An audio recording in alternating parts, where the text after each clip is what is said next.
So here's the real talk. Who should actually buy the Xiaomi Pad 7? Now, if you are a student, creative professional, or just someone who wants a premium tablet experience without the iPad prices, the Xiaomi Pad 7 is a steal. 3 generations in, after testing the waters with Pad 5 and refining with Pad 6, Xiaomi has really found its groove in the tablet space. The Pad 7 isn't just a good Android tablet, it's genuinely good. Don't believe me? Watch this video till the end and see for yourself.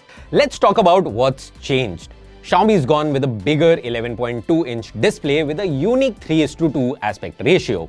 Now, if you are wondering why that matters, it gives you more vertical space for reading and productivity tasks while still being great for entertainment. It just feels right. Xiaomi has upgraded the screen from a 10-bit panel to a 12-bit panel, and the pixels are also packed more densely, so clarity is exceptional. The 3.2K resolution panel can push up to 800 nits of brightness, but in our test, we actually saw it hit 779 nits in manual mode and cross 1000 nits in adaptive mode. And that's iPad territory, folks. I used Calman Ultimate software paired with SpectraCal colorimeter to check the color gamut coverage and found out that the screen is well calibrated in the original Color Pro profile. It gave a delta E value of 2.4, which is decent, and in terms of gamut coverage, the display covers over 98.9% of the sRGB color space. So colors look vivid and accurate whether you're watching the latest Netflix show or catching up on your YouTube watch later videos. Since this is an IPS LCD panel, you can't expect perfect blacks, but you can depend on it to perform consistently in the long run, as that's something LCD panels are known for. But here's where it gets interesting. Xiaomi is offering a nano-textured variant. Now, this isn't just your regular matte screen protector. It's better than that, as the nano-texture combines anti-glare and anti-reflective properties and eliminates 99% of interfering light. I saw it in action, and let me tell you, glare is practically non-existent on the nano-textured version. It was able to eliminate reflections and glare quite effectively. So if you are going to be using the Pad 7 outdoors or for sketching or note-taking, the nano-texture variant will come in really handy, and it's also easy on the eyes. Design-wise, not much has changed from the Pad 6 to the Pad 7. It is slightly thinner than the Pad 6 but is 10 grams heavier. It's got the same aluminum build as the Pad 6 with flat edges and Gorilla Glass 3 protection. Now, Xiaomi's whole philosophy here is don't fix what's not broken, and it somehow seems to work. Under the hood, we have got the Snapdragon 7 Plus Gen 3 chipset, and let me tell you, it's an absolute beast. Look, I could bore you with benchmark numbers like it scored over 1.4 million on Antutu, which, by the way, is a 74% uptick in raw performance over the Pad 6. But what you really want to know is, can it handle your daily stuff without breaking a sweat? Short answer, hell yes. Whether I'm writing, editing documents, managing different Chrome tabs, jumping between apps, or playing Genshin Impact, the Pad 7 handles everything without breaking a sweat. The base 8GB RAM variant is plenty for most users, but power users might want to consider the 12GB version. Xiaomi has also packed in some neat software tricks. The Pad 7 runs HyperOS 2, which is based on Android 15 and brings a lot of different ways to use this tablet. You get floating windows and a dedicated workstation mode with a dock that lets you open up to 4 apps on the home screen. Now, this takes some getting used to once you start using it, but it's quite effective in making you feel like you are working on a laptop. Now, if you are invested into the Xiaomi or the Redmi ecosystem, the Pad 7 lets you use the interconnectivity feature to mirror your phone and also app instances onto the tablet, which is pretty neat. As you can see, I can use my entire phone on the tablet screen, which is very cool. The new AI tools for writing and Gemini app integration is fun to play with, even if they are not game-changing. But the image generation Xiaomi Creation app is expected to be available sometime later via an OTA update. The Pad 7 also features infrared sensors, so you get the Xiaomi Remote app that you can use to control gadgets and home appliances. You can also connect the Pad 7 to a Bluetooth controller and play games like Asphalt, Real Racing, Mortal Kombat, and more.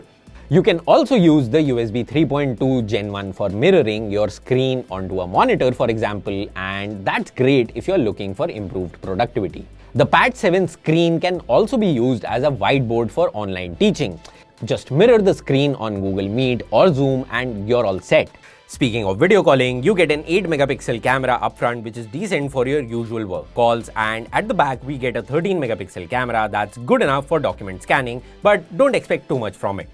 Now let's talk about these accessories because Xiaomi has really stepped up their game here. The new Focus keyboard comes with backlit keys and a proper trackpad with a laptop-like gesture support.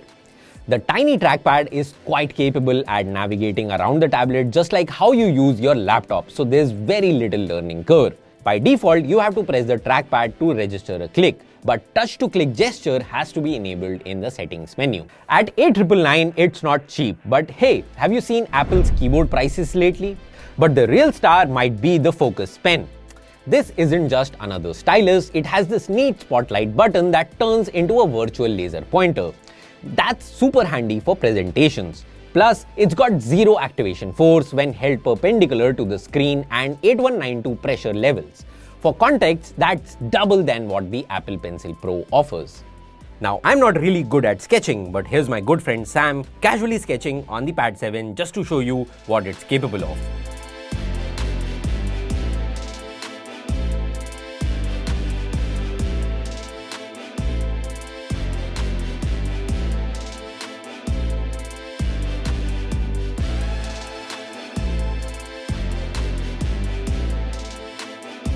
Battery life is decent considering the large display it has to power. We are looking at almost 19 hours of battery life spread across 2 different days. That's with mixed usage, some Netflix, some work, some gaming. But in the PC Mark battery life test, it managed to run for 7 hours on a single charge. And when you do need to charge, the 45-watt charging gets you from 0 to 100 in about 80 minutes.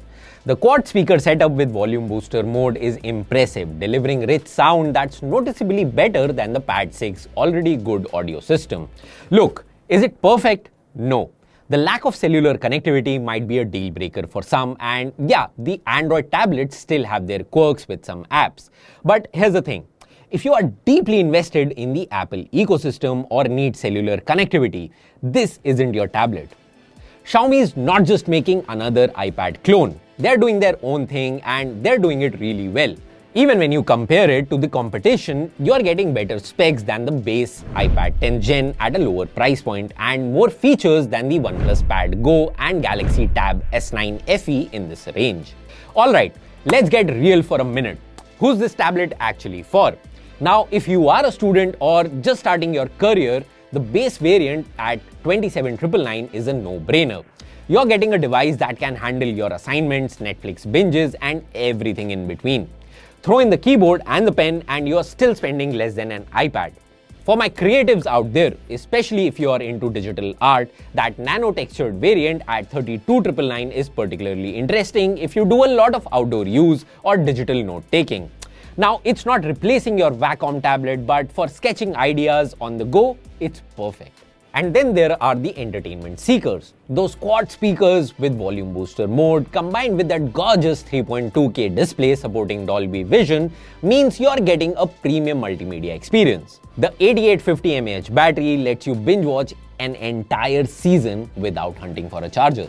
Whether you're taking notes in the class, working on your next masterpiece, or just want a solid tablet that won't make your wallet cry, the Pad 7 delivers every time. Alright folks, that's it for this review. Drop a comment below if you have any questions about the Pad 7 and don't forget to like and subscribe for more tech reviews. Thanks for watching.